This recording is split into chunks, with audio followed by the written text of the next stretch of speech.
guys! Hello mga friendship! Happy Valentine's Day! So ayun na nga guys, dahil Valentine's ngayon, ano-ano mga binigay ng mga lovey-dubs nyo?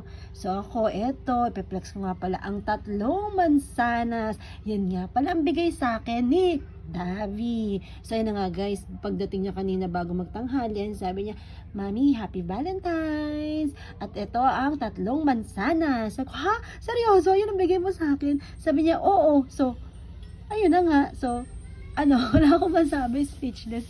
Hindi ko kasi akalain na yun ang bibigay niya sa akin. O, diba? Ang galing. So, Happy Valentine's din, Dada. So, guys, that's it. Let's eat. Pero, syempre, maganda din naman naman sanas para sa atin, diba? Keep the doctors away. Nako, Dada, keep the doctors away, ah. Mukhang lalayo ako sa'yo, ah. Joke lang. So, again, happy